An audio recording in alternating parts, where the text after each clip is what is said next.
चार्वाक्स ने कहा जो दिख रहा है वही सत्य है। अद्वैत ने कहा जो देख रहा है वही सत्य है। लेकिन क्वांटम कहती है जो देखा जा सकता है वो भी सत्य है।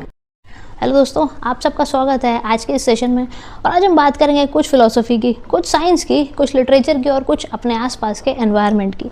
फिलॉसफी में बहुत सारे डिबेट्स हैं और आज उन्हीं डिबेट्स में से कुछ एक डिबेट कि इंडियन फिलॉसफी बहुत ज़्यादा साइंटिफिक नहीं है, इसके ऊपर आज हम विस्तार से चर्चा करेंगे। जब भी फिलॉसफी की हम बात करते हैं हमेशा एक चीज़ ये बोली जाती है हमेशा कि इंडियन फिलॉसफी जो है वो more concern to the self, जबकि वेस्टर्न फिलॉसफी ज़्यादा रिच और साइंटिफिक है। अब ये बात कहाँ तक सही है, आज के इस डिस्कशन में हम पता लगाने की कोशिश करेंगे। क्या वाकई ऐसा है कि इंडियन फिलॉसफी में साइंटिफिक चीज़ों की कमी है, या फिर ये हम सुपरफिशियल नॉलेज गेन करते हैं और हमें पता ही नहीं चलता कि इसके डेप्थ में कितनी ज़्यादा गहराई है। इंडिया के 9 स्कूलों में से एक स्कूल है चारवाक फिलोसफी, और इसीलिए चारवाक दर्शन सबसे ज़्यादा विवादों में रहता है, क्योंकि चारवाक दर्शन को लेकर लोगों का ये मानना है कि अरे बहुत ज़्यादा मटेरियलिस्टिक दर्शन है, इसमें भोगवादिता बहुत ज़्यादा है और लोकायत दर्शन, और ऐसा कहते भी हैं कि बृहस्पति ने वो असुरों के लिए लिखा था। ऐसा इंडियन फिलोसफी में मान्यता है कि ऐसा लिखा गया था। लेकिन एक तरफ ये भी चीज़ है कि एग्जैक्टली वो वाला जो दर्शन है वो सबसे ज़्यादा साइंटिफिक टेम्परामेंट वाला दर्शन है, मतलब उतना साइंटिफिक दर्शन कोई और नहीं मानते। आज हम जानने की कोशिश करेंगे क्यों और क्या वाकई ये सच है। तो इसी बात को आगे बढ़ाते हुए स्टार्ट करते हैं आज का डिस्कशन, और स्टार्ट करते हैं चारवाक से। अब इंटरेस्टिंग बात यह है कि चारवाक दर्शन सच में काफ़ी ज़्यादा एनालिटिकल और साइंटिफिक टेम्परामेंट का, क्योंकि वो हमेशा रियलिटी को वेटेज ज़्यादा देते हैं कि जो चीज़ दिख रही है भाई, ये चीज़ मुझे दिख रही है तो ये चीज़ ज़्यादा वैल्यू करती है। तो प्रत्यक्ष प्रमाणम, यानी कि जो चीज़ मुझे दिख रही है वही रियलिटी है, इसके परे कोई रियलिटी नहीं है। और यही रीज़न था कि चारवाक दर्शन ने स्वर्ग, नर्क, पुनर्जन्म और आत्मा, इन सब के कॉन्सेप्ट को एक सिरे से खारिज किया। और इसीलिए बोला भी जाता है कि हाँ, पहले साइंटिस्ट इंडिया के जो थे वो चारवाक थे, क्योंकि उन्होंने साइंटिफिक टेम्परामेंट को डेवलप करने में बहुत अहम भूमिका निभाई। और दूसरा बड़ा कंट्रीब्यूशन चारवाक का ये रहा कि उन्होंने अंधविश्वास को खारिज करने में बहुत हेल्प की। रिचुअलिस्टिक जो मेंटालिटी थी उसको कंडेम किया एक तरीके से।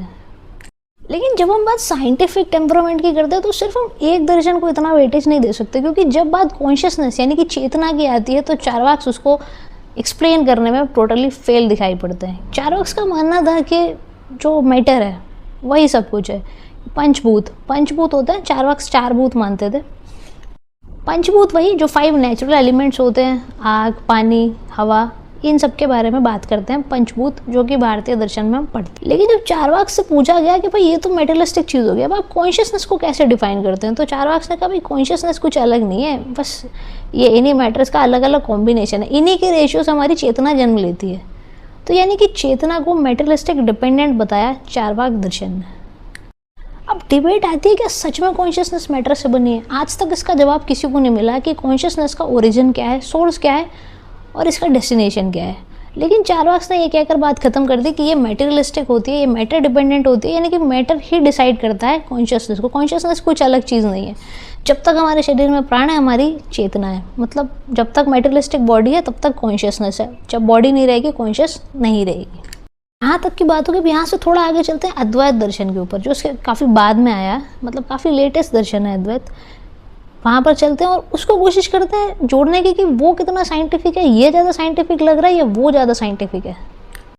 अभी जैसे हम चारवाक में बात कर रहे थे कि ना रीबर्थ है ना सोल है, कोई भी मेटाफिजिकल चीज़ नहीं है, कोई ट्रांसेंडेंटल प्रिंसिपल है ही नहीं, जो कुछ है यही है।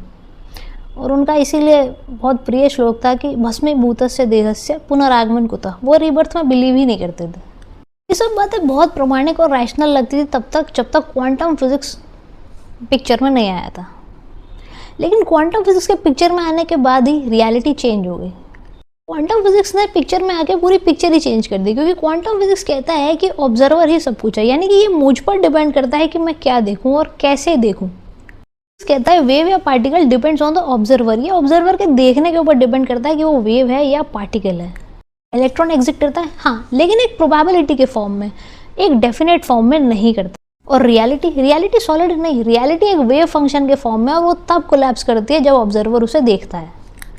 तो क्वांटम फिजिक्स ने पिक्चर में आके एक चीज़ तो चेंज कर दी कि रैशनल थिंकिंग पॉसिबिलिटीज़ में भी एग्जिस्ट करती है। String theory, dark matter, multiverse, ये ऐसी थ्योरी हैं जो अभी तक रियलिटी में ऑब्जर्व नहीं की गई, लेकिन ये मैथमेटिकली इन्फर्ट तो की ही गई हैं। तो इनका प्रत्यक्ष प्रमाण मौजूद नहीं है, लेकिन कॉन्शियसनेस को ये डिफाइन तो कर ही सकती है।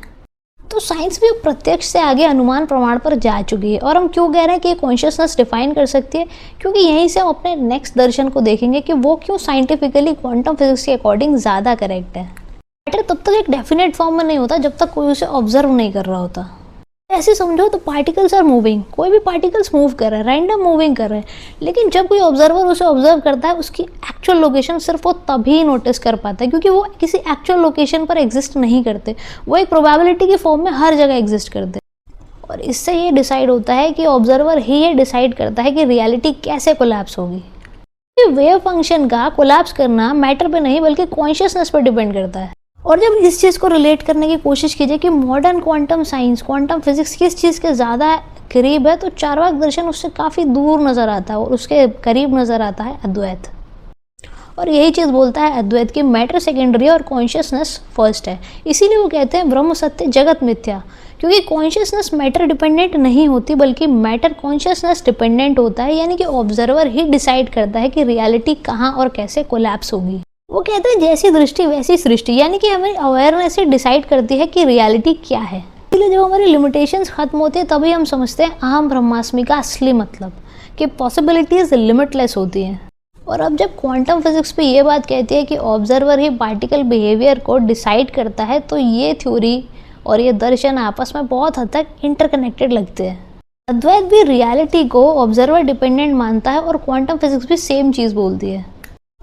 वो कॉन्शियसनेस और मैटर की डुअलिटी को समझने के बावजूद भी कॉन्शियसनेस को प्राइमरी मानता है, और वही क्वांटम फिजिक्स कहती है। हम ये कह सकते हैं कि चार्वाक ने रैशनल रियलिटी तक खुद को एक्सपेंड किया, लेकिन पॉसिबिलिटीज़ को लेकर वो थोड़े से रिजिड लगते हैं। वहीं अद्वैत ने एक्सपेरिमेंटल रियलिटी तक अपने आप को एक्सपेंड किया, जो एक बहुत बड़ी अचीवमेंट थी इंडियन फिलोसफी के लिए। चार्वाक्स ने कहा जो दिख रहा है वही सत्य है, अद्वैत ने कहा जो देख रहा है वही सत्य है, लेकिन क्वांटम कहती है जो देखा जा सकता है वो भी सत्य है। आज का ये एक्सपेरिमेंटल डिस्कशन था, बट हम कोशिश करेंगे ऐसे ही अच्छे से थोड़ा सा डीप डाइव करके डिस्कस करें और इंडिया की फ़िलोसफी को साइंटिफिकली डिकोड करें।